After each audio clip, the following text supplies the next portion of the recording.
Hello friends, તો સ્વાગત છે તમારું સ્વાદની સફરમાં। આજે હું તમારી સાથે શેર કરીશ બધી જ ટિપ્સ અને ટ્રિક્સ સાથે ગુજરાતની ફેમસ કચ્છી દાબેલીની રેસીપી। જો તમે ઘરે હજુ સુધી દાબેલી ના બનાવી હોય તો એકવાર આ રેસીપી જરૂરથી ટ્રાય કરજો। તમારી દાબેલી પણ એકદમ બહાર જેવી જ બનશે। તો ચલો રેસીપી સ્ટાર્ટ કરીએ। તો મેં અહીંયા મોટી સાઇઝના 3 નંગ બટેટાને બાફીને મેશ કરીને રાખ્યા છે। તો હવે આપણે જે રેડીમેડ દાબેલીનો મસાલો આવે છે તેનો યુઝ કરીશું। તો તેને આવી રીતે આપણે કટ કરી લઈશું। જો તમારે ઘરે બનાવેલા મસાલાની રેસીપી જોતી હોય તો મને કોમેન્ટ કરીને જણાવજો, તો હું તમારી સાથે જરૂરથી શેર કરીશ। તો બસ મેં અહીંયા કટ કરી લીધો છે। હવે તેમાં 2 ચમચી ખજૂર આંબલીની મીઠી ચટણી નાખીશું। આ ચટણીની રેસીપી તમારે જોવી હોય તો તમે ડિસ્ક્રિપ્શન બોક્સમાં મેં લિંક આપેલી છે ત્યાંથી જોઈ શકો છો। ખજૂર આંબલીની ચટણીનો સ્વાદ ખૂબ જ સરસ લાગે છે દાબેલીમાં। તો બસ તેને સરસ રીતે મિક્સ કરી લઈશું। બિલકુલ લમ્સ ના રહે તે રીતે તેને મિક્સ કરી લેવાનું છે। તો 2 ચમચી પાણી નાખીશું। પાણી નાખવાથી આપણે જ્યારે મસાલાની પેસ્ટને ગરમ કરીને ઉકાળીએ છીએ ત્યારે તે મસાલો તળિયે ચોંટતો નથી। તો પાણી નાખવું ખૂબ જ જરૂરી છે। આ મસાલામાં મીઠું, મરચું ને મસાલો ને બધું નાખેલું જ આવે છે, તો તમારે કાંઈ જ નાખવાની જરૂર રહેતી નથી। તો તૈયાર છે આપણી પેસ્ટ। તો હવે એક પેનમાં 2 ચમચી તેલ નાખીશું ને ત્યારબાદ આપણે જે પેસ્ટ બનાવીને રાખી છે તેને એડ કરી દઈશું ને તેને સરસ રીતે મિક્સ કરી લઈશું। આ મસાલાની પેસ્ટને આપણે 2 મિનિટ જેવું ઉકળવા દઈશું ને ત્યારબાદ આપણે મેશ કરીને રાખ્યા હતા તે બટેટા એડ કરી દઈશું ને તેને પેસ્ટ સાથે સરસ રીતે મિક્સ કરતા જઈશું। જો ચેનલ પર નવા હોય અને હજુ સુધી ચેનલને સબસ્ક્રાઈબ ના કરી હોય તો સૌપ્રથમ ચેનલને સબસ્ક્રાઈબ કરો। તો આ દાબેલીના મસાલાને વધુ સ્પાઇસી અને ચટાકેદાર બનાવવા માટે થોડું એવું સ્વાદ પ્રમાણે મીઠું નાખીશું ને ઉપરથી અડધી ચમચી કાશ્મીરી લાલ મરચું પાવડર નાખીશું અને અડધી ચમચી ચાટ મસાલો નાખીશું ને અડધી ચમચી ગરમ મસાલો નાખીશું। તેનો ખૂબ સરસ સ્વાદ આવે છે અને થોડી એવી કોથમીર નાખીશું ને બધી જ વસ્તુને સરસ રીતે મિક્સ કરી લઈશું। જો તમારે આ બધી જ વસ્તુને સ્કીપ કરવી હોય તો તમે કરી શકો છો, પણ આ નાખવાથી દાબેલીનો ખૂબ સરસ સ્વાદ આવે છે। તો બસ બધી જ વસ્તુ સરસ રીતે મિક્સ થઈ ગઈ છે અને આપણો મસાલો એકદમ તૈયાર છે। તો તેને એક પ્લેટમાં કાઢી લઈશું અને તેને સરસ રીતે ફેલાવી લઈશું।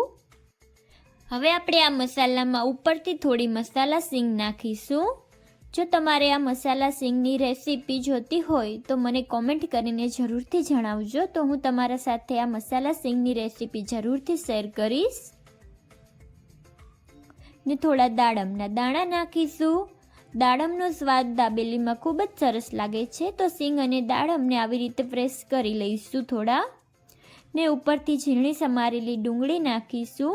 જો તમે ડુંગળી ના ખાતા હોય તો તમે ડુંગળીને સ્કીપ પણ કરી શકો છો ને તૂટી ફ્રૂટી નાખીશું ને થોડી એવી ઝીણી સમારેલી કોથમીર નાખીશું ને એકદમ 0 નંબરની ઝીણી સેવ આવે છે તે સેવ નાખીશું। તો તમારી પાસે જે કાંઈ અવેલેબલ હોય એટલી વસ્તુ તમે નાખીને પણ આ મસાલો બનાવી શકો છો। તો તૈયાર છે આપણો મસાલો। તો આજે આપણે આ દાબેલીમાં તીખી, મીઠી અને લીલી ચટણીનો યુઝ કરીશું। જો તમારે આ 3 ચટણીની રેસીપી જોવી હોય તો ડિસ્ક્રિપ્શન બોક્સમાં લિંક આપેલી છે ત્યાંથી જોઈ શકો છો। તો હવે દાબેલી બનાવવા માટે એક પાવ લઈશું ને તેને આવી રીતે આપણે કટ કરી લઈશું। તેને આખું કટ નથી કરવાનું ને તેમાં આપણે એક બાજુ ગ્રીન ચટણી લગાવીશું ને તેને સરસ રીતે સ્પ્રેડ કરી લઈશું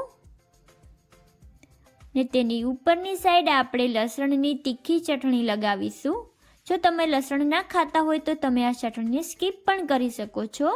તો હવે તેમાં મીઠી ચટણી પણ લગાવી લઈશું। તો હવે આપણે જે દાબેલીનો મસાલો બનાવ્યો હતો તે આપણે આમાં ભરીશું। બહુ વધારે મસાલો નથી ભરવાનો જેથી દાબેલી આપણે બંધ કરીએ તો તે તૂટી જાય। તો બસ મેં અહીંયા મસાલો ભરી લીધો છે સરસ રીતે।